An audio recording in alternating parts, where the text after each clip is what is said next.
Olá, que alegria estar aqui com vocês em mais um episódio do RH Labcast, uma parceria entre a BRH Regional Berrini e a Culture Rock. Eu sou a Paula Esteves, sou sócia da Companhia de Talentos e também uma das diretoras da BRH Regional Berrini. E estou aqui, nada mais, nada menos, com duas pessoas incríveis para falar sobre um tema que eu acredito muito, que é a inteligência coletiva.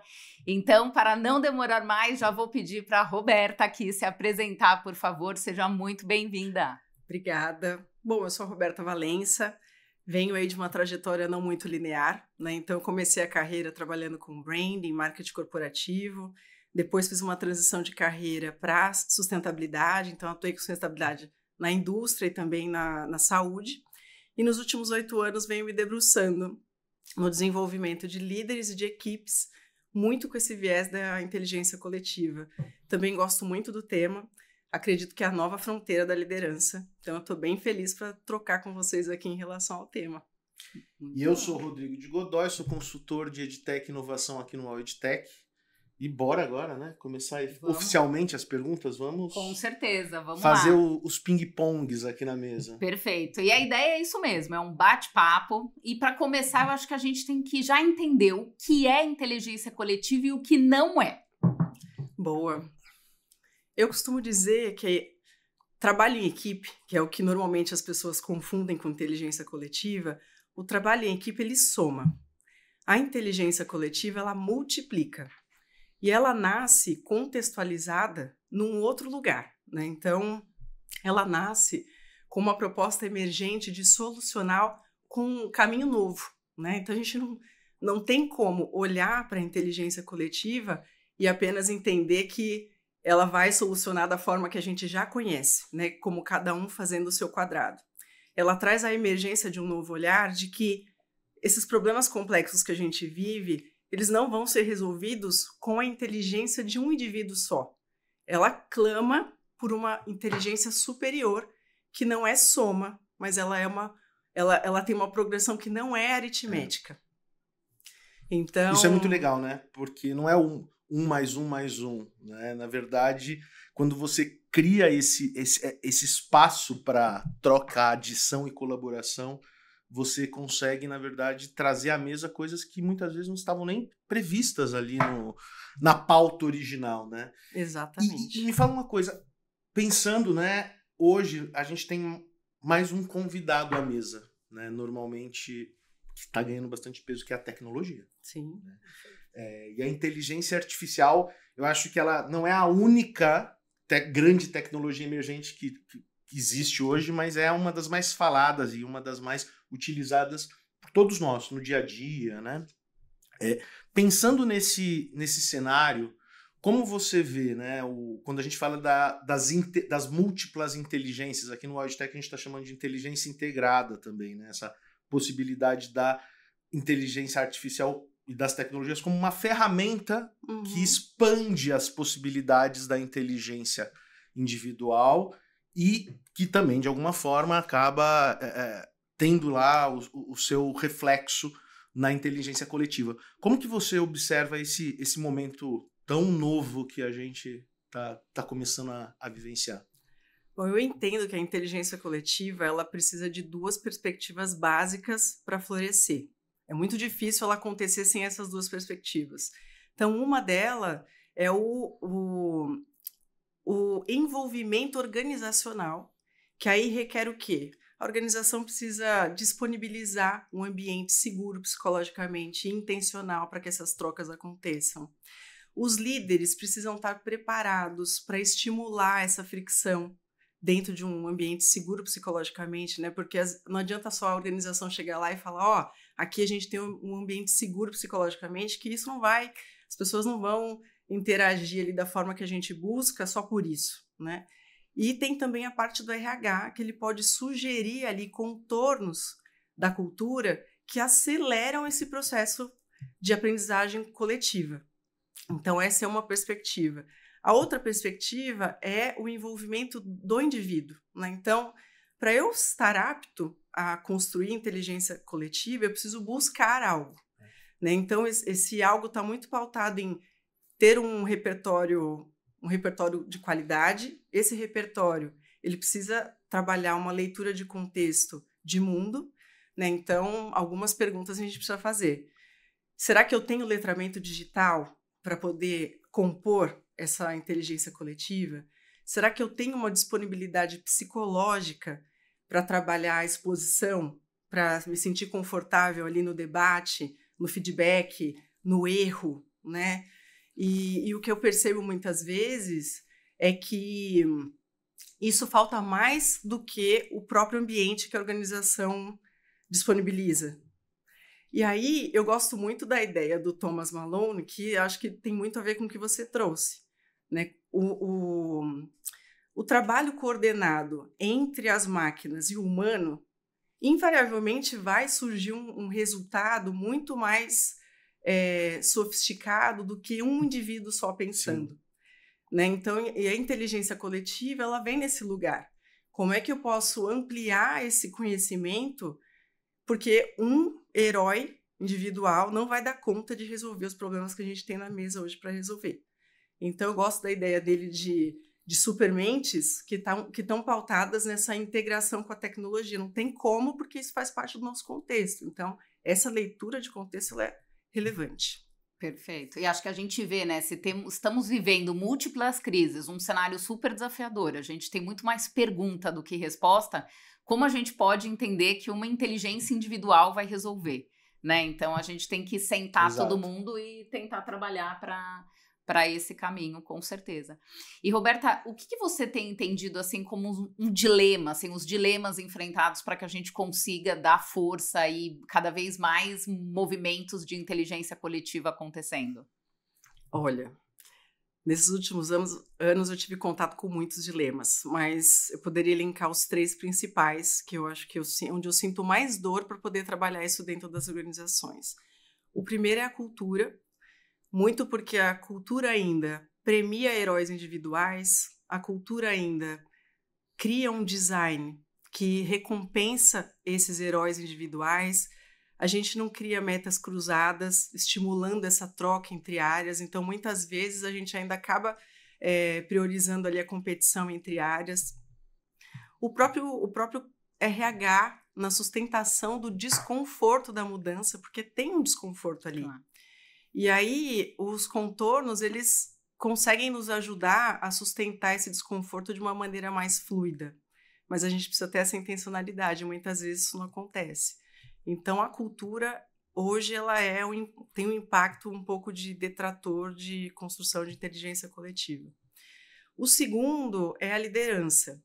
Por que a liderança? O papel da liderança ele é crucial para a construção de inteligência coletiva. Na verdade, ele é o articulador.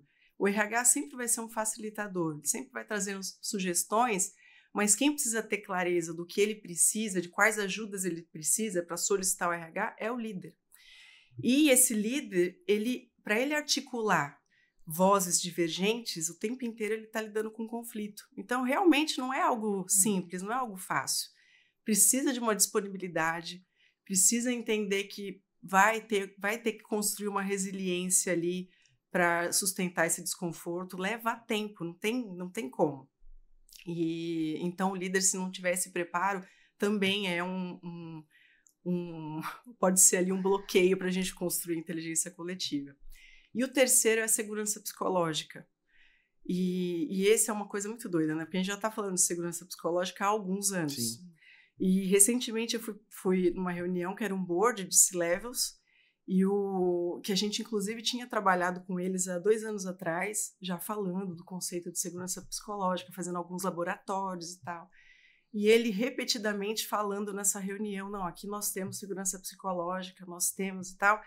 E, ao mesmo tempo, um silêncio ensurdecedor dos outros C-Levels. E aí eu falei, gente, a gente já deturpou também o método, né? Porque a segurança psicológica, quando ela é aplicada direitinho, ela é um método super poderoso, né? Super contemporâneo de gestão, e que ela é, a segurança psicológica, ela é o pavimento onde a inteligência coletiva caminha. Não tem como construir sem ela. Não, sem dúvida. Então, também vejo que a gente tem perdido a oportunidade de integrar o conhecimento da segurança psicológica de uma forma correta e a gente deturpa.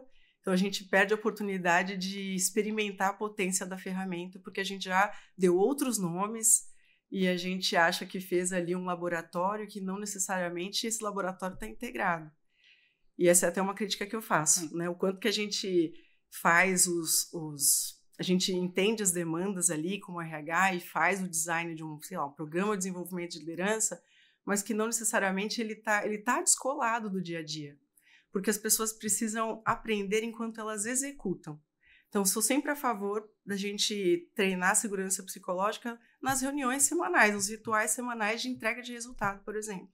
Então, a gente vai articulando ali, tanto como observadora, quanto como dando um coach individual e trabalhando também essa dinâmica relacional no andar da carruagem, enquanto entrega o planejamento estratégico.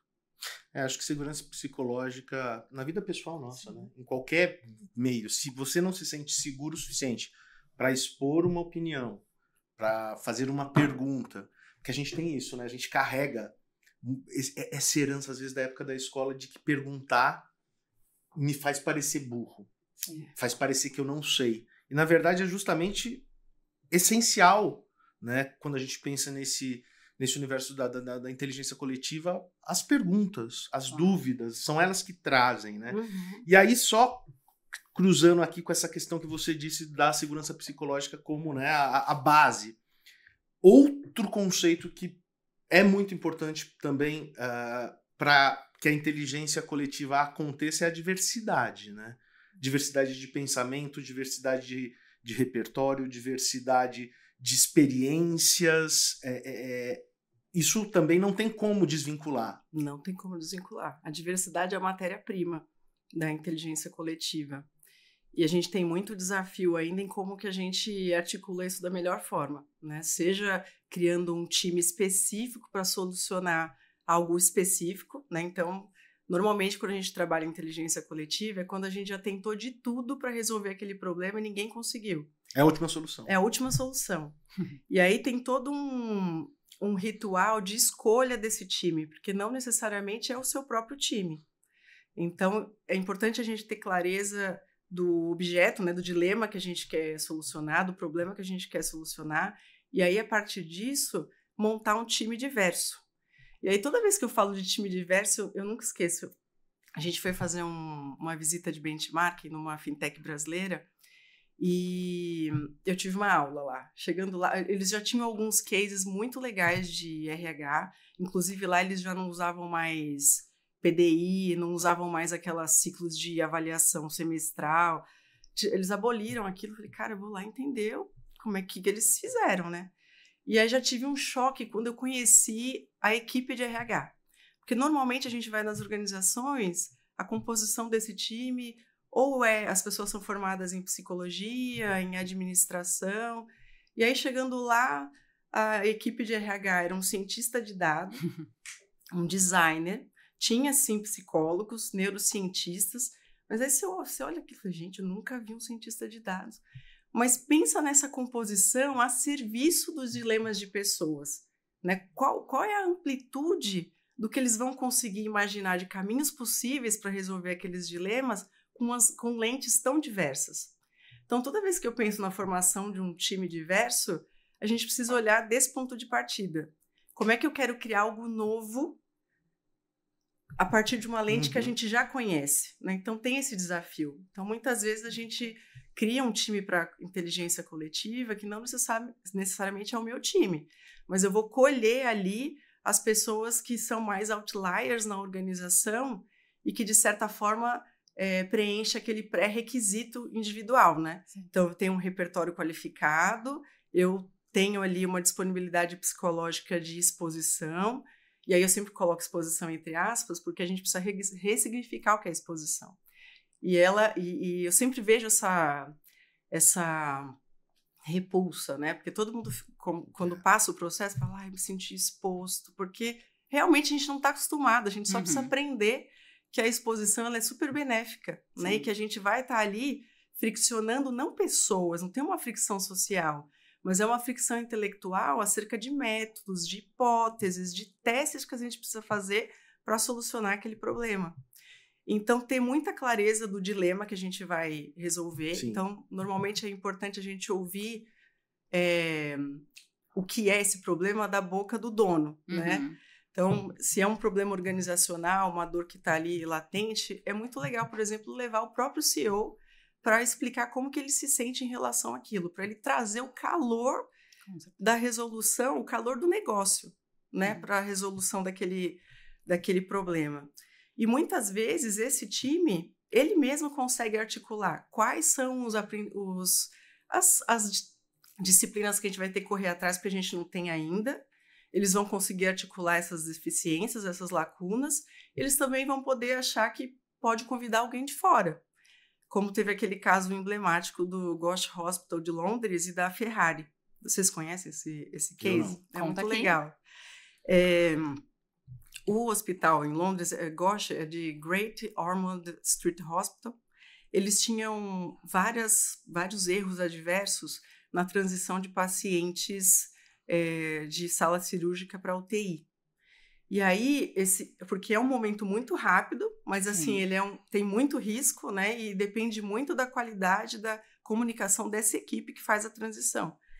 E eles, inspirados pelos pit stops da Fórmula 1, eles procuraram a Ferrari para aprender com os estrategistas de corridas e com os engenheiros como é que eles faziam essa transição de forma eficiente. E apesar de ser contextos completamente diferentes, eles conseguiram entender alguns pontos de convergência onde eles conseguiram extrair algo que desse para utilizar no campo hospitalar. Muito bom. E isso é muito legal. São exemplos de ambientes abstratos, né? Ou diferentes que você consegue trazer para um negócio, né? Isso que é a inteligência. Você não pensar sobre a mesma perspectiva, só aquele time ali. Quanto mais você chama times diversos, e a diversidade é muito rica, porque ela pode ser de diferentes áreas, de diferentes contextos e diferentes realidades. Exato, também. Isso eu acho que é muito importante. Se a gente sempre pensa em trazer, né, as mesmas vozes para aquele problema, será que se a gente ouvir vozes, né, que majoritariamente foram silenciadas ao longo da jornada, será que se a gente criar um ambiente de segurança para que a gente consiga deixar com que a gente entenda diferentes perspectivas? Porque a minha história, o meu background é Agora, quando você chama uma pessoa que viveu outra realidade, às vezes ela tem uma resiliência, uma capacidade, né? A história de vida dela traz muito esse contexto. É outra coisa. Ela viu. E esse é um grande desafio, né? Não sei você também, Rodrigo, como você pensa isso no dia a dia dos negócios, mas o quão rico é quando você monta times diversos mesmo, né? De experiências, culturas, realidades, regiões, classes sociais, idades, gênero. O etarismo agora, a questão multigeracional também virou um ponto a ser olhado. Central. Né, quando a gente fala das diversidades. Eu acho que o que você trouxe é perfeito, Paula, porque é aquela fala, né, de que se você tem um problema, coloca pessoas que pensam iguais, elas vão trazer soluções iguais. Sim. Se você coloca pessoas diferentes, as soluções, elas vão poder se moldar para algo que realmente seja disruptivo, seja algo não comum, né? E aí, só trazendo... E aí eu queria ouvir a sua opinião, mas eu gosto muito daquele ranking do Fórum Econômico Mundial das Habilidades, porque eu acho que ele é um gabarito para a gente se pautar, né, no mercado de trabalho, né, em quais habilidades, quais são as habilidades emergentes que se mantêm. Aí tem aquele ranking. Eu acho delicioso comparar um com o outro, porque você vê qual habilidade subiu, qual desapareceu. E uma que tem ranqueado ali no top 5, se eu não me engano, é sempre segunda ou terceira, é curiosidade. E é engraçado porque eu sou geração 80, né? Então, para mim, curiosidade, quando eu ouço a palavra curiosidade, quando eu ouvia a palavra curiosidade, eu vinculava a um lugar de arte, de criar algo artístico, né? Alguma coisa nesse sentido, como criatividade e curiosidade andando juntos, né? A curiosidade me levava a querer saber por que o besouro voava daquele jeito. E aí você trazendo essa questão da inteligência coletiva, fica muito claro do porquê a curiosidade e a criatividade, as duas estão sempre andando muito páreo nesse ranking, depois deem uma olhada, são tão importantes. É justamente por isso, porque é por meio das perguntas, da curiosidade de saber o porquê foi feito, ou o porquê deixou de ser feito, e juntamente com a criatividade, pensar em coisas que não são comuns para se chegar a uma nova solução, é que há esse valor e essa possibilidade de aporte, né, no conceito, dentro do conjunto de inteligência coletiva. Exatamente. A curiosidade acaba ajudando a gente a fazer melhores perguntas. Sim. E aí, com essas perguntas, a gente vai construindo hipóteses. Então, eu sempre brinco do This Is Us, né? Os 3 filhos ali viveram a mesma situação e cada um depois, a gente percebe que cada um olhou e entendeu de um jeito completamente diferente. E essa é a riqueza, porque vão fazer perguntas diferentes. Claro. Né? Então, esse é o contexto, né, dentro da inteligência coletiva. Ela nasce ali de dinâmicas relacionais de qualidade, mas que permeiam o tempo inteiro a divergência. Sim. E o como que a gente lida com essa divergência. Né? Então, realmente, a curiosidade também é uma premissa. E como a gente faz para estimular esse espaço, né, onde a inteligência coletiva possa vir a ser algo presente, né, dentro de uma organização? Por onde a gente começa? Né? Como uma equipe pode... A gente já falou aqui, segurança psicológica, diversidade, mas que mais? Por onde eu começo? Pô, eu quero trazer isso para dentro da minha equipe. Quais são os primeiros passos? Então, partindo do princípio que a gente precisa construir a inteligência coletiva com a base de segurança psicológica, então a gente precisa trabalhar a segurança psicológica. E a base da segurança psicológica, ela nasce no cruzamento entre falas igualitárias e escuta ostensiva. E muitas vezes nas organizações a gente chega lá para falar, não, mas a gente faz isso aqui. E aí, enquanto uma voz silenciada está falando, o cara está mexendo no celular, tá fazendo qualquer outra coisa que não a escuta ostensiva. Então, tem toda uma comunicação visual, né? O body language, ele precisa estar voltado para você realmente mostrar para a pessoa que você está ouvindo. Precisa ser uma escuta para compreender, não para responder. E a gente muitas vezes está nesse automatismo, as pessoas estão falando, você já está pensando o que você vai responder. Então, garantir que tem essa premissa, né? Suspender a crença, explicar, antes de mais nada, como que vai funcionar o início desses rituais. Então, falar da importância da escuta ostensiva, falar da importância da fala igualitária, ter esse lugar intencional onde eu divido ali esse tempo durante 1 hora para que todos falem. No começo vai ser desconfortável, né? A gente tem os perfis de pessoas, então tem gente que é mais extrovertida, tem gente que é mais introvertida, mas a ideia é expor essa realidade e mesmo assim estimular para que os introvertidos falem. Normalmente, quando eu estou participando, quando a gente consegue extrair que uma pessoa mais quietinha fale, gente, ela sempre fala algo que você fala, meu Deus do céu. Então, assim, o silêncio, ele custa muito mais caro do que o conflito. Então, essas 2 premissas, elas precisam funcionar para a gente construir segurança psicológica. Ter em mente a fala igualitária e também a escuta ostensiva de todos os membros. Muito interessante. E é legal saber, né? Porque às vezes a gente, né, dentro das organizações, fala, não é tudo que dá para fazer inteligência coletiva, né? Então a gente tem que escolher problemas complexos, mais difíceis de fazer, e aí a gente vai montar ali a resolução desse problema complexo com um time diverso, multidisciplinar e organizado, né? Inteligência coletiva não é bagunça, né? Todo mundo falando, não, tem uma metodologia, tem um processo para ser feito, tem uma necessidade de escuta. Então, acho que esse desafio das organizações quais são esses problemas complexos que você vai resolver? Né? O que é depois o dia a dia dos negócios? Como é que a gente garante esses temas? E a gente sempre fala sobre isso, mas aqui não dá, como se fosse uma desculpa, não, mas eu tento, mas não... É claro, talvez você está fazendo para tudo. Então, como você tem que escolher as brigas, né? Escolher as batalhas. Ali que você vai ouvir de verdade, genuíno, que você vai tentar tirar uma resposta de algo que você não tem, que você vai construir, né? Co-construir com diferentes vozes e momentos. Então, eu acho que é sempre isso que a gente traz. Senão fica uma coisa muito difícil, né? Desorganizada. Então, tem metodologias para conseguir sensacional o seu insight, Paula.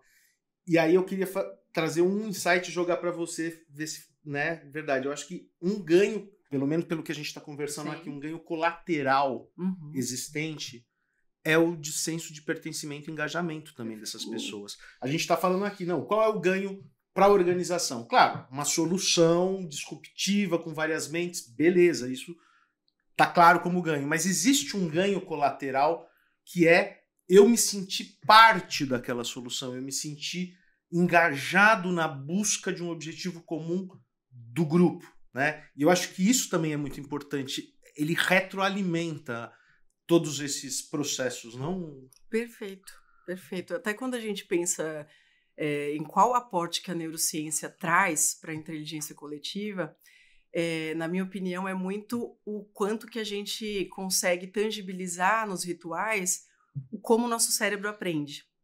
E aí eu sempre faço um paralelo do como o nosso cérebro aprende com o ambiente de segurança psicológica.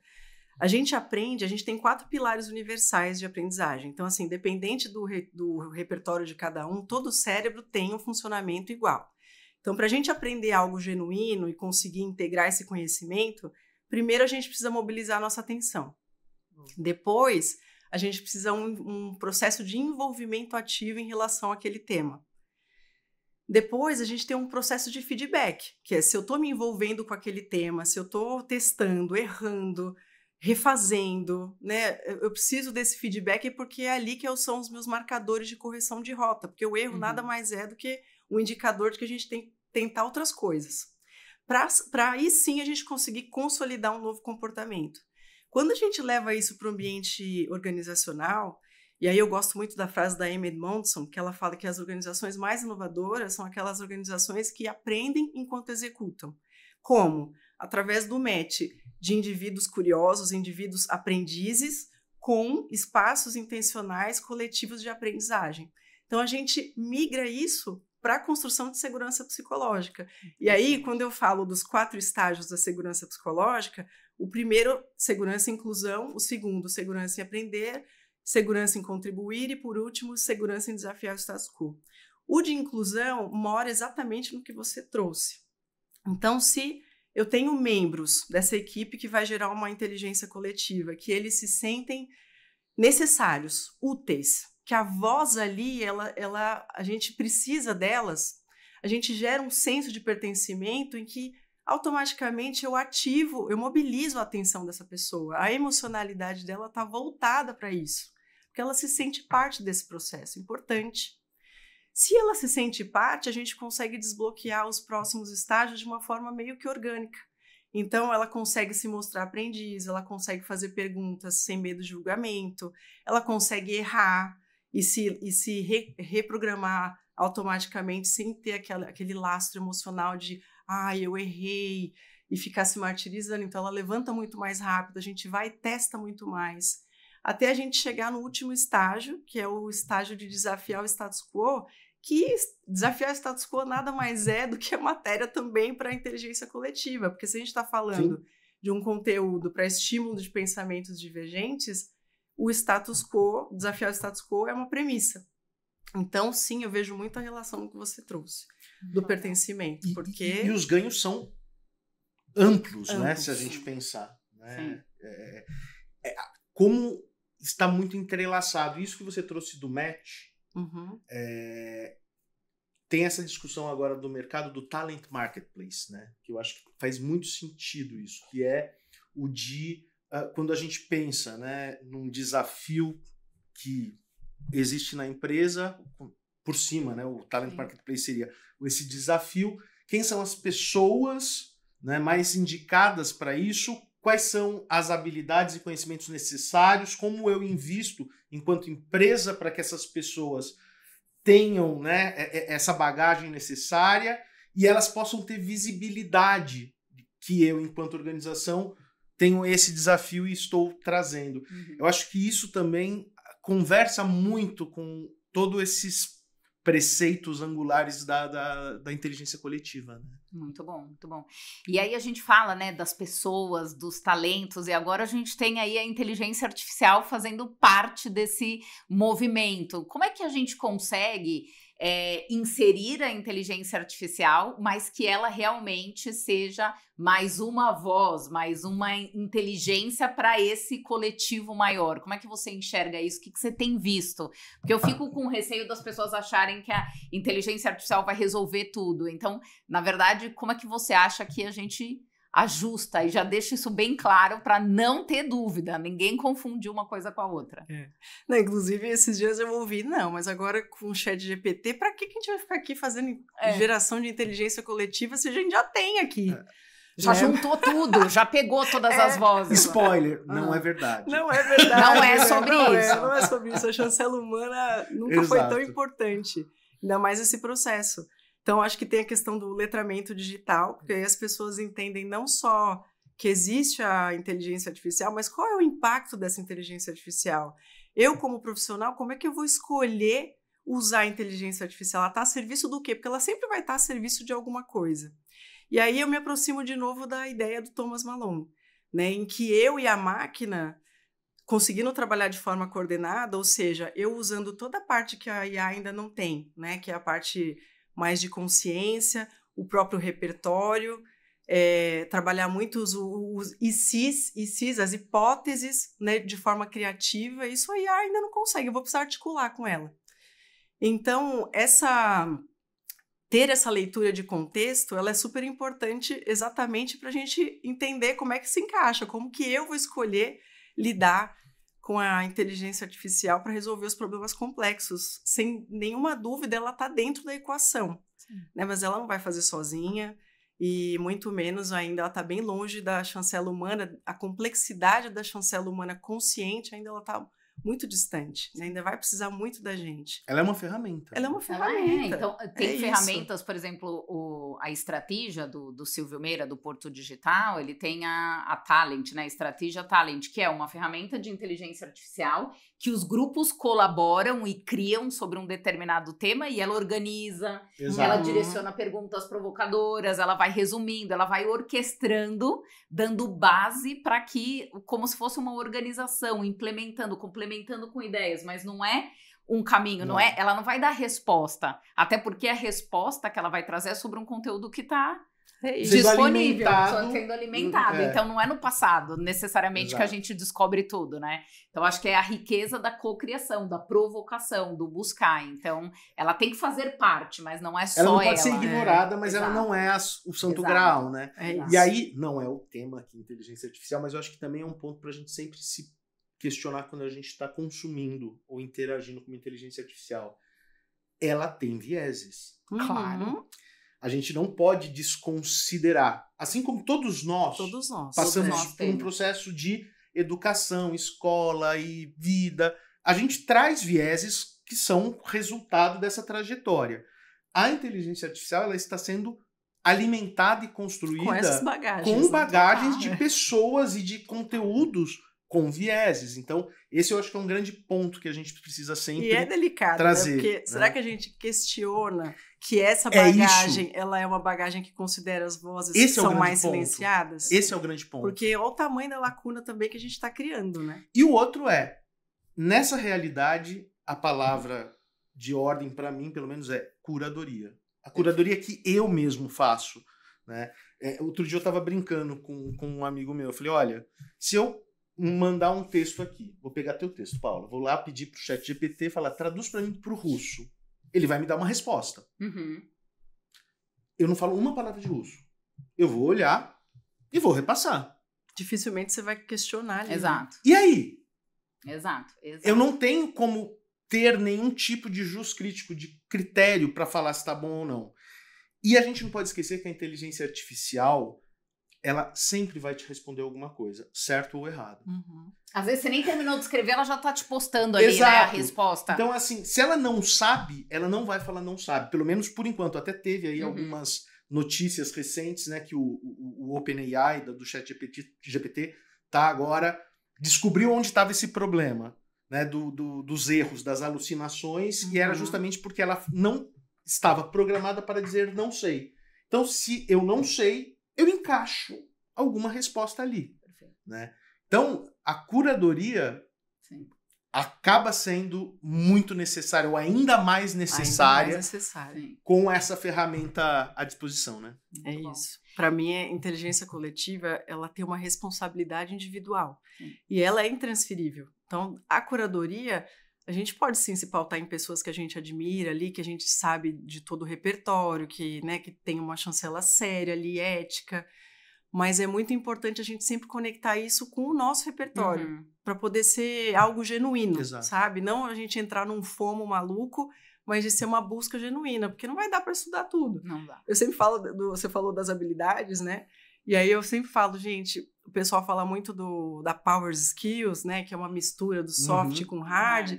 Eu falo, gente, para mim, a Power Skill é você ter muito integrado o processo de aprender, desaprender e reaprender. Perfeito. Esse é o primordial. Se você conseguir dominar como que biologicamente você lida com esse processo, porque não é um processo simples, falando do ponto de vista cerebral, você vai conseguir qualquer coisa, porque todo ano muda essa lista, né? Sim. É isso. E é interessante a gente pensar sobre isso, né? Eu tô tentando, só para ir contando para vocês, pegar os agentes dessa construção da inteligência coletiva. E um risco muito grande, aí trazendo uma vulnerabilidade minha que eu sinto quando eu participo de um movimento ali para resolver um problema através da inteligência coletiva, é a liderança. Porque quando a liderança faz parte, ela vem num lugar de direcionamento, de inspiração, de eu sei mais. Então, como que a liderança tem que tomar cuidado ali para ela se colocar vulnerável, para ela saber que ela não tem a resposta, ela não precisa estar ali, né? Qual é o objetivo? Então, eu queria te ouvir das suas experiências, esse papel da liderança, aprender mesmo agora com você, dicas e caminhos de como a liderança se portar nesse processo. Você sabe que é uma loucura, assim, porque eu tive algumas experiências muito pelo contrário, assim, sabe? Por conta do dilema ser muito complexo, a gente atendia uma health tech e lá na conversa do board, o CEO chegou a um determinado assunto, o CEO falou, então, mas eu não sei. Gente, eu não sei o que fazer com isso aqui. Ah, mas se todo lugar fosse assim, né? Que bom que a sua experiência foi essa, né? Porque essa não é as melhores, isso não é tão comum. E aí, gente, tudo que eu não esperava, porque as pessoas também estão tão habituadas ao líder saber tudo, que bugou geral, e aí um tava corajoso lá, ele falou assim, como que você é um CEO e não sabe? Tipo, um dos diretores. E aí ficou aquela, não, mas eu não preciso saber de tudo, a gente tá testando algo novo. E aí começou aquela fricção intelectual que é super benéfica. Claro. Mas de entender exatamente isso, a sua responsabilidade individual, porque o cara não precisa saber tudo e esse ambiente abre espaço, inclusive, para você pôr debaixo do braço a sua responsabilidade e entender melhor, né? Mesmo porque o CEO tá ali, ele quer um time que ajude a resolver o problema, não que só simplesmente execute. E essa também é uma mudança visceral na gestão de pessoas, né? Ali, quando a gente desenvolve equipe. O quanto que o líder tem essa disponibilidade de se mostrar vulnerável, de entender que não é porque ele é líder que ele sabe de tudo, sobretudo hoje no mundo complexo, a gente cada vez mais tem certeza de nada, né? Então, minimamente a gente abraça a complexidade ali e tenta buscar elementos, sinais de futuro que nos deem um tiquinho de clareza. Porque esse conforto de ter certeza que eu vou para esse lugar aqui, isso não existe mais, nem vai existir, né? Tá lá o Antifrágil do Taleb para falar sobre isso. Então, acho que é algo que vem mudando. Sim. Nas experiências que eu tive mais esse estranhamento da equipe que queria um direcionamento e não tive. E aí as pessoas se sentem mais perdidas ainda. E para mim é uma demonstração do quanto elas não estão preparadas para construir inteligência coletiva, porque ainda não se autorresponsabilizaram por essa questão. Né? Sempre assim, a empresa tem que fornecer o treinamento, a empresa tem que fazer isso, e se eu não estou fazendo isso ainda... Gente, Hoje em dia, não. Não Hoje é em por dia, aí, você não vai é ter esse que o caminho. abraçar o arquétipo ali de aprendiz. O lifelong learning Mais forte do que nunca. É mais do que necessário. presente 100% do tempo. Mais né? forte E do é que interessante te ouvir, né? Porque mesmo essa pessoa numa posição de alta liderança, quando se colocou vulnerável, a equipe também não estava tava preparada preparada. nesse ambiente. Então, você vê como não é talvez muito comum nesse lugar, porque a equipe não está estimulada a buscar as respostas, a construir junto. Ela está lá tentando puxar esse caminho. E esse é um movimento que a gente tem que trazer mais para todo lugar. Porque se esse líder espera que o líder dele tenha a resposta, ele se acha para a equipe dele que ele também tem que ter todas as respostas. Então, como é que a gente cria na cultura, no modelo, momentos das pessoas dizerem, olha, eu estou aqui por esta função, para dar estratégia, para às vezes sim, eu tenho que tomar uma decisão mais difícil ali, Claro, você toma, mas o quanto a gente tem equipes e pessoas melhores que nós na contratação das nossas empresas para justamente que elas sejam e cheguem na resposta. A gente pode estar lá, no máximo, facilitando. Então, o quanto isso é necessário para a gente poder trazer, porque senão essa liderança fica solitária ou ela fala, bom, se eu não posso dizer não, eu vou tentar ser, né, um caminho de resolução de problemas. E eu acho que agora veio de novo, né, eu gosto do cenário análogo que você comentou, dos filmes, né, a gente fala do Liga da Justiça, que antes era o super-homem, que era o homem branco de superpoderes, que resolvia tudo e que a única fragilidade era a criptonita, que era externa.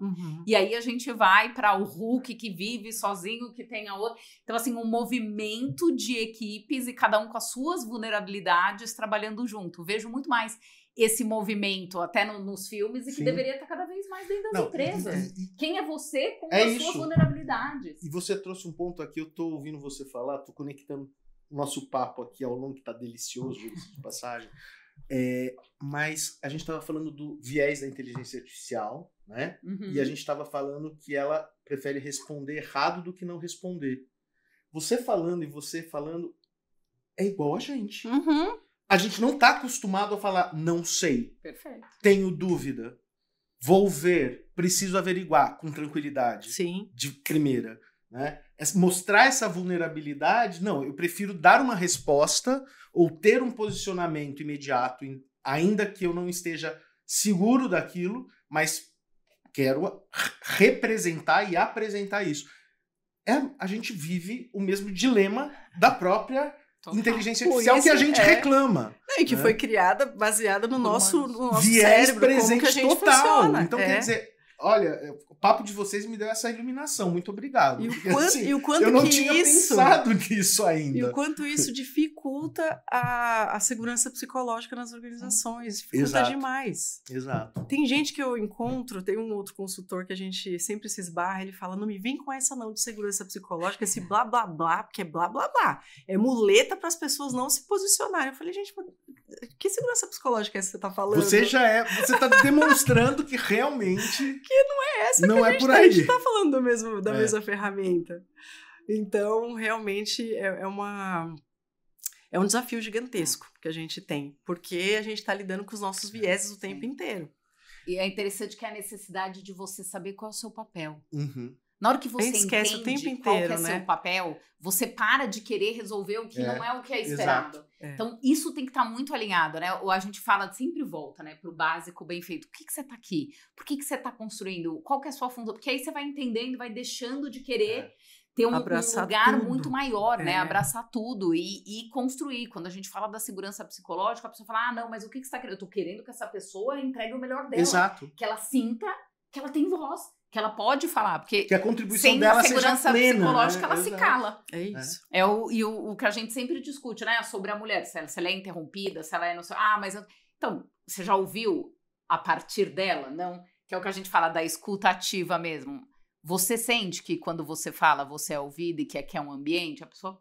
Não, senão não estaríamos discutindo, né? Então, é isso, assim, quando a gente para de, sobre a nossa perspectiva, sobre o nosso óculos, tirar a conclusão. Isso que é o mais rico da inteligência coletiva, porque você tem que se abrir para ouvir genuinamente. Você pode ter seu viés, mas quando você vê, você fala, cara, independente do que eu acho, essa pessoa sente isso. Mas sem dúvida. É isso. Quando a gente está numa conversa em que você se sente ouvido... De verdade. De verdade. Muda completamente... Muda tudo. A maneira como você vai, inclusive, se despindo. Porque quando a gente entra, a gente sabe, no ambiente profissional, a gente normalmente, nós temos capas, né? Criando umas cascas de proteção ali, né? E quando você percebe que a pessoa está se esforçando, realmente querendo entender o que você está trazendo, falando, ou qual foi o problema que você identificou e eu estou tentando decodificar com o seu repertório, porque também é isso. Uma pessoa super técnica vai falar de um jeito, uma pessoa que não é técnica vai usar outra linguagem, né? E independente de qual é o perfil, se eu me esforço para tentar entender, sempre vai ter um elo, sempre ali. vai criar ali o rapport, né? É isso. O famoso rapport. E é isso, né, que a gente precisa buscar no dia a dia das organizações sempre. Não, e é uma loucura. Eu lembro, trabalhei com gestão da sustentabilidade em hospitais. Uau. E atendi os principais hospitais aqui de São Paulo. E, gente, a segurança psicológica entre as equipes era uma questão absurda, porque a gente foi achando que a pegada negativa deles era, por exemplo, a má gestão do resíduo hospitalar. E aí, estando lá, a gente entendeu que não, que a pegada negativa aqui era erro adverso. E aí a gente vai entender o que tem por trás do erro adverso. É protocolo ali, né, a descrição do procedimento. Ele é importante, mas ele é o resultado de algo que acontece antes, que são as dinâmicas relacionais em torno daquele erro adverso. Então, quando a gente entendeu que muita enfermeira, numa fase crítica lá, acabou de fazer a cirurgia, e aí na transição ela está vendo que o médico está fazendo um procedimento errado. E ela não tem coragem de falar porque é um ambiente extremamente hostil. O médico, na maior parte deles, eles têm um arquétipo um pouco de Deus, né? De que não me questione, eu sei o que eu estou fazendo. Então as pessoas não têm coragem de falar e aquele erro se consome. Então, a maior parte dos erros adversos vinham da falta de segurança psicológica para as pessoas conversarem a respeito daquilo. Sentido. Tanto é que teve o caso emblemático do Einstein, que a bailarina morreu, eles colocaram lá a estátua da bailarina no centro do hospital, até como um token de falar aqui a gente vai começar a falar mais sobre o que está por trás do erro adverso. Né? Aqui a gente vai trabalhar com transparência sobre os erros, porque o erro é um fator importantíssimo para a gente conseguir acertar. Né, o processo de lições aprendidas é super importante para a gente chegar num resultado de inteligência coletiva, né? Porque se a gente está testando, criou algumas hipóteses lá, está testando, está errando, se a gente não fala sobre isso, a gente não vai conseguir entregar. Então, tem lugares onde a segurança psicológica é algo, assim, fundamental. E que olha como tudo se conecta, né? Você falou do aprender, reaprender, né? Então, essa necessidade de você se colocar nesse lugar de falar, tá bom, agora eu vou reaprender algumas coisas, agora eu preciso revisitar minha forma de fazer. Eu também sou possível, né, de ter cometido um caminho. Eu também posso ter novas formas de agir. Eu vou ter que estar aberto, né, aberta a esse novo aprendizado, esse novo contexto. Como é que a gente mobiliza esse lifelong learning, essas reuniões, né, para sentar e falar, cara, onde que a gente acertou? Onde que a gente errou? O que falta? Talvez agora, com tanta mudança, falta upskilling ali de algumas questões, ou trabalhar seus próprios vieses, ou entender, e a gente sempre fala, né, nessas conversas, numa questão de intenção. Não, mas não foi minha intenção. Não, tudo bem, mas você errou, ainda mais no hospital. Teve uma vida que acabou, então não é sobre, e a gente fala intenção em todo sentido, a né? intencionalidade nem sempre. Ah, não, mas eu não quis falar isso pra essa pessoa, é minha intenção. Então, mas ela se sentiu ofendida, essa pessoa morreu na sua mão, né? Na medicina tudo fica muito mais forte. Então, não importa a sua intenção, e sim a sua responsabilidade e o impacto no outro. Então, quando traz esses casos diferentes, fica muito mais claro, né? Essa preocupação. Sem dúvida. Ai, gente, o papo tá muito bom, muito bom. Eu já começo a pensar que a gente tá chegando no fim, já me dá uma angústia. Confesso aqui pra vocês, não queria acabar, queria ficar aqui, pode? Pode! Vamos lá, assim, eu acho que quando a gente fala, né, sobre tantas possibilidades da inteligência coletiva, eu acho que quando a gente pensa num grande problema, não dá para não falar do impacto da inteligência artificial nos empregos, no trabalho, na questão social que isso vai acontecer. A gente fala, vão não existir novos trabalhos, mas vão criar outros, mas como vai ser essa dinâmica? É um problema, assim, muito grande e que, honestamente, eu não acho que alguém tenha a resposta. Qual a sua opinião, assim? Você acha que esse é um belo problema para a inteligência coletiva resolver? Eu acho que é um belo problema e vai ser uma articulação não necessariamente de uma organização só, mas de várias organizações que a gente precisa mobilizar, né? Então, a gente tem uma preocupação gigantesca com a parte ética, né? Com a chancela humana, que não tenha vieses que calem ali algumas vozes que são super importantes, né? De ter essa diversidade. Eu ainda não vejo muita clareza nem na parte legal, né, de como a gente se protege em relação a isso, mas acho que tem um caminho gigantesco para criar grupos para transformar a inteligência coletiva como um vetor de soluções para esses dilemas que a gente vai viver, né? Seja ele da questão fake, da questão do próprio aprendizado organizacional, da questão de como a gente consome tudo isso, né? Qual é o impacto disso tudo na nossa vida. Eu nem sei te dizer direito, assim, como que a gente, se a gente fosse pensar agora, como é que a gente constrói esse time? O que vocês imaginam? Quem que a gente escolheria ali, pensaria pensando nessa questão do repertório de qualidade versus o letramento digital, né? Ou seja, uma pessoa que busca estar apta ali para construir. Eu acho que a gente vive hoje algo muito parecido que a gente viveu no final dos anos 90, início dos anos 2000, com o boom da internet. Que era algo que não existia. A gente não tinha um referencial daquela proporção. E aí, imagine, eu tô falando da internet 1.0 ainda, né? Não tô falando da 2, nem da 3, nem das seguintes. Aquilo modificou completamente a forma como as pessoas se comunicavam, como as pessoas eram acessíveis, estavam acessíveis e eram acionadas, a construção desse senso de comunidade digital, né, que começou a surgir primeiro pelos fóruns, depois pelas redes sociais. Enfim, a gente tinha um cenário que não existia e a gente teve que se adaptar.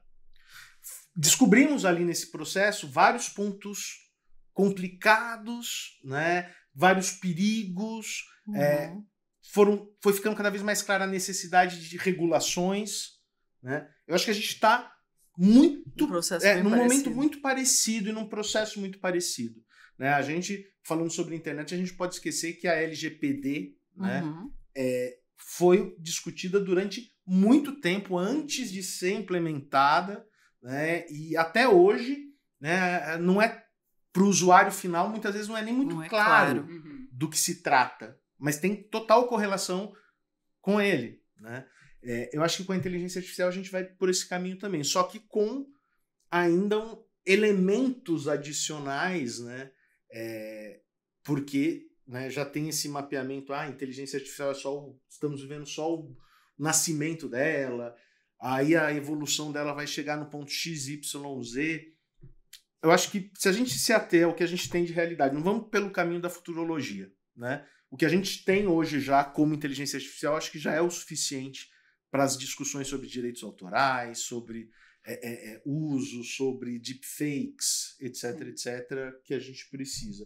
E, voltando para o tema nosso do mercado de trabalho, como ela vai realmente afetar isso tudo. Só que eu particularmente não acredito nesse cenário apocalíptico da inteligência artificial. Agora eu não preciso mais quem faça meus posts. A inteligência artificial faz tudo para mim.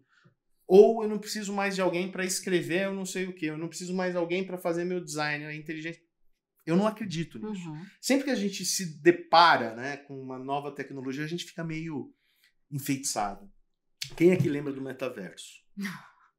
Foi um rebuliço. Foi. E dos NFCs? Que tinha gente que comprava NFC, né? Aquele negocinho digital desenhado. O NFT, os tokens. NFT, desculpa. NFT, os tokens. NFC é do cartão de crédito, gente. Troquei a letra. NFT. Que comprou por 1 milhão um macaquinho sorridente. Hoje ninguém mais ouve falar. Mas ele não é que ele não existe. Ele tá silencioso, o metaverso mas ele não grande. Deixou de existir também. Mas a questão é que o buzz gerado na chegada, às vezes, faz com que a gente entre num sentimento de êxtase bem maior do que ele Exato, que não é onde ele vai se encaixar ao longo do tempo. Sim. Né? Eu acho que com a inteligência artificial a gente está começando a se moldar isso. Isso que é interessante, né? Porque se a gente vai para a perspectiva da inteligência coletiva, a gente tem que trazer diversas vozes para entender como é que elas estão vendo esse impacto da inteligência artificial. Porque tem a gente que conhece ela de um jeito. Tem os outros grupos, tem os que estão tocando ali na linha de frente, tem os governos, tem os que têm mais acesso. Então, qual o tamanho desse problema? Então, como é que a gente senta ali, todo mundo, e de alguma maneira entende esses impactos antes que eles aconteçam? E a gente falou muito de vieses, né? E como é que a gente traz diferentes vozes? Porque às vezes a gente pode dizer, né? Eu, Paula, na minha bolha, acho e não estou sendo impactada. Tem gente que já está sendo. Sim. Aí a gente fala muito, né? Ainda mais a gente como RH, o tema que é upskilling, reskilling. E a preocupação, tá? O tempo do upskilling e do reskilling. O quanto dá tempo, o quanto a gente tem que começar e aí estudar o quê? Né? Porque a gente fala, tanta pessoa fala, tá bom, eu preciso de letramento emocional. Não, eu preciso de técnicas de tecnologia, ser tech-driven, eu preciso... Então as pessoas ficam até nesse lugar, e o que mais me preocupa, meu ponto sobre isso e por isso que eu falo do movimento da inteligência coletiva, o quanto pessoas vão paralisar, na dúvida, do medo. Acontece. A maior parte paralisa. E acontece. E o que a gente faz para isso, na minha opinião, né? É porque tem um descolamento do contexto. Então, as pessoas que eu conheci, eu já passei por um burnout, e todo burnout, na verdade, ele vem ali não somente de uma exaustão do trabalho, mas principalmente de uma desconexão com o que você tem de repertório e com o mundo que você está convivendo. Então, a busca é sempre conectar o seu repertório de alguma forma com essa leitura de contexto. Ela precisa estar bem aproximada. Ela não vai estar nunca redonda. A gente nunca vai saber de tudo, mas ela vai ter que estar muito aproximada. E aí você tocou nessa história da bolha, e para mim isso está muito vívido, porque há 3 semanas atrás eu participei de um evento de NFTs e eu fiquei boca aberta, porque eu também achava que o NFT dos macaquinhos tinha acabado, mas assim... Sem a informação... Talvez esse projeto. Isso, né? Mas aí, quando eu encontrei lá personalidades do meio empresarial investindo muito pesado e que eles tinham mais de não sei quantos milhões de usuários embarcados, eu falei, rapaz, isso aqui não pode estar fora do meu radar, né? Porque senão eu penso isso. É muito bom, né? Porque eu falo, não existe, isso aqui não existia, mas existe. Então, eu acho que depende muito do lugar que você escolhe estar nesse novo contexto. Mas escolhendo isso, você vai precisar fazer a curadoria. Porque é muito complicado na organização eles conseguirem mapear lá os gaps e enfiar a goela abaixo no PDI, e que isso a gente está vendo que não funciona faz anos. Porque essa responsabilidade precisa ser do indivíduo. E de estourar essa bolha, e de entender qual é o impacto disso, de escolher. E assim, eu entendi o ponto que você trouxe da futurologia, mas eu acho que o futurismo é um ponto central, principalmente quando a gente trabalha o Future Back Mindset, que é o quê? A gente não vai ver o que vai acontecer com a IA lá, né? Na verdade, a gente escolhe como a gente quer trabalhar com ela, até para ajudar não é destino, a construir construção, né? O futuro que a gente imagina. Porque também, se a gente deixar só acontecer, eu acho que pode sim ir para um lugar mais catastrófico, eu acho, se não for bem articulado, né? Então, eu acho que tem essa perspectiva individual de furar a bolha, de ir atrás de conhecer outros mundos, de articular isso com o seu repertório, escolher o que você quer fazer com isso, para conseguir estar apto a construir inteligência coletiva onde é que você seja convidado ali, sabe? Sim. Eu acho porque senão o FOMO vai aumentando. Conta para todo mundo o que é FOMO para quem não conhece. FOMO é o Fear of Missing Out, né? A sensação de que a gente sempre está fora, está sempre perdendo algum assunto. Medo de perder alguma oportunidade. Medo de estar obsoleto ali, né? E aí, quando a gente entende que não vai dar para estar em todos os lugares, não dá para conhecer tudo e tá tudo bem, que a preocupação maior é eu entender qual é a minha escolha, né, dentro desse contexto. E a partir dessa escolha, eu começo a fazer uma curadoria que faça sentido. Então, dentro da empresa, eu vou saber o que eu preciso estudar diante do meu desafio da cadeira, né? Não é o RH que tem que me dizer. Sim. Sou eu que preciso saber. Mas aí a gente precisa tomar muito cuidado com a infoxicação, né? Porque a gente tem isso, né? A gente está intoxicado de tantas informações vindo de tantas fontes. E aí a gente volta agora. Eu pareço um discozinho quando eu falo de curadoria, mas é isso. Mas o tempo todo na a presença. curadoria é um nome bonito para a gente falar justamente sobre você ter as rédeas, né, daquilo que você precisa priorizar, daquilo que você entende onde você vai caminhar, ou você buscar, né, essa curadoria em outro lugar, mas onde você saiba que a capacidade, né, desse curador, curadora, para te auxiliar nas escolhas de onde eu coloco minha energia, né? Onde eu devo pensar em me desenvolver, né? Isso não tem como a gente abrir mão nesse momento. E também não tem como a gente não falar, eu gosto sempre, né? Imagina, o Companhia de Talentos tem muito a ver com isso do público jovem, né? Também tem uma preocupação se a gente tem muito mais pergunta do que resposta, se tem muito mais opção. E para quem não tem experiência, para quem não sabe, como é que ela dá esse primeiro passo, né? Então, esse papel da curadoria é fundamental, porque por mais que a gente fale, você é protagonista da sua carreira e corre lá, e a pessoa fala, tá, mas... É até assustador ouvir isso, né? Eu posso ser tudo, né? Eu posso aprender tudo, eu posso falar todos os idiomas, a gente tem muito mais recurso. E aí, às vezes, fica na dúvida se não tem uma curadoria, um direcionamento de ajudar. É isso mesmo, Paulo. Não é uma resposta certa. Não tem. Não, aí causa esse FOMO. Perfeito. E causa uma ansiedade. E aí não faz nada. Ou faz tudo. E um senso de fracasso que acompanha. Porque é aquilo, né? Eu não dou conta. Perfeito. Você não vai dar conta de tudo, nunca. Não vai. É a primeira coisa que a gente precisa acalmar o coração. E aí, quando você é jovem, às vezes você quer dar conta de tudo, é uma responsabilidade que te jogam que você não está preparado para assumir sozinho. Você é parte importantíssima dessa discussão. Mas você não consegue.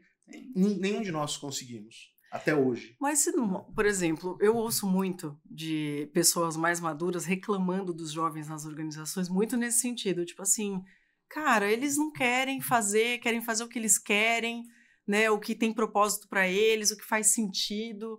Eu vejo menos esse FOMO dos jovens do que da galera mais madura, que não é nativa digital e que isso ainda é um calo, sabe, para eles.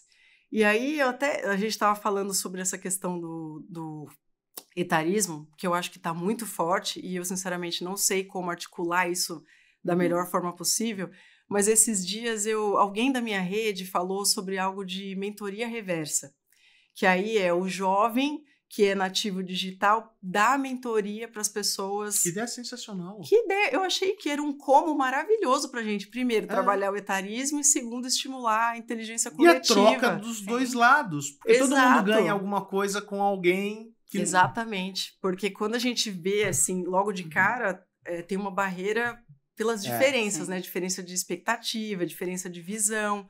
E aí, como é que a gente consegue pegar essa diferença e torná-la um motor da inteligência coletiva, né? E aí, ver esse projeto, achei muito legal. Porque se você pensar, a mentoria reversa eu tenho um pouco da cultura, do como funciona uma organização. Já vivi ali, né? Vários ciclos. Eu não tenho todas as respostas, mas eu sei como funciona o ambiente, o que, né, um pouco do... A gente fala uma trajetória pelo mercado de trabalho, e vem uma geração que está questionando. Ansiosa como funciona, o porquê das coisas, o porquê sempre foi assim. Então, querendo realmente... A gente sempre fala, né? A geração que está entrando, ela também quer trabalhar, ela também, mas não o trabalho, ela é uma parte importante da vida, mas não é só ela, né? Então, como é que a gente consegue dar esse significado, entregar o resultado, mas dentro desse contexto? Então, vem, né? Todo o letramento digital, todos os questionamentos que junta. De novo, é um exemplo de inteligência coletiva, é uma construção. Então, com a sua perspectiva, com a minha, como é que a gente resolve esse problema? Né? E como é que você me ajuda a direcionar nas dúvidas que eu não tenho? E a gente tem, de novo, né, dentro das nossas bolhas, diferentes realidades. Enquanto a gente tem gente na empresa, a gente tem um público jovem enorme, desempregado, um público enorme no neném, que nem estuda, nem trabalha. Então, que tá nesse momento... Temos um problema. É um desafio grande. Se a sociedade, a juventude, né, o futuro, o que a gente está fazendo? E é uma sociedade, uma juventude ansiosa, porque está vivendo tudo isso, preocupada, então... Que é resultado assim para ontem, que é resultado, né? e a gente faz o quê com tudo isso, né? Mas como a gente direciona, que é importante. O lado bom para mim dessa nova geração, que eu observo que você trouxe, inclusive, é a questão do propósito vir de fábrica.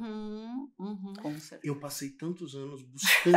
Até hoje E eu até vou hoje reformulando o meu. Mas quando eu era jovem, bem jovem, não que eu não seja jovem, porque os 40 são os novos 20. É tá? isso. Você só é jovem há exatamente, mais sou tempo. jovem há A mais gente tempo. só precisa avisar isso para a né? área de recrutamento. Mas quando eu era isso. ainda mais jovem, né, bem colocado agora, essa questão do propósito era algo que me tirava sono às vezes.